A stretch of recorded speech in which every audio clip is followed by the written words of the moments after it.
Guys, nag-repaint pala ako kaninang umaga ng bags ko. Itong tote bag. Tignan nyo, ito, dirty white itong kulay.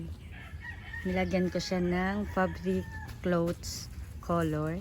So, ayan. Ang ganda. And naiba na yung kulay niya. Hindi na siya dirty white. Actually, ang kulay niya talaga is dirty white talaga. So, inano ko na lang kanina. Ni-repaint ko. Para maiba naman. And ito is black to siya, guys. Tingnan nyo ang nangyari. Parang ano na, chichion na. Parang dumintig na. Black yan siya, guys. Pero ano, parang luma na siya na pagka-black. Kaya nilagyan ko siya ng fabric paint. Ayan. And lumampas-lampas niya. Oh. Kikita nyo ba? Lumampas-lampas. So, gagamitin ko pa rin ito. Si art ito eh. Art.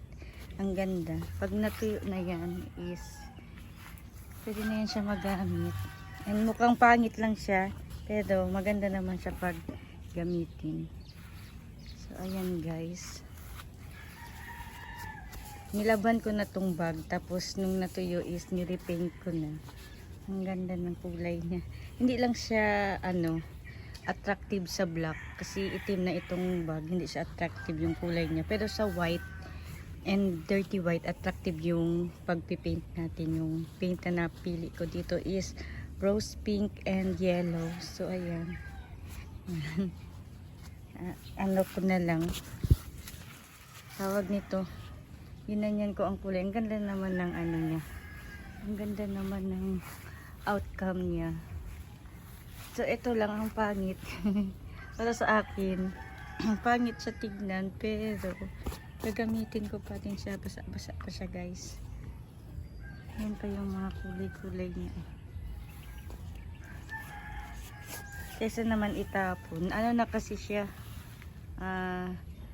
Luma na yung kulay niya. Parang hindi na siya pure black talaga. Dahil sa araw-araw na ginagamit. So ayan. Naisipan kong i-paint. Buti na lang may kulay pa ako na naiwan. Maraming colors na naiwan sa akin, kaya nagamit ko pa. So pag natuyo yan, magagamit na natin to guys, pang aura, pang everyday gala.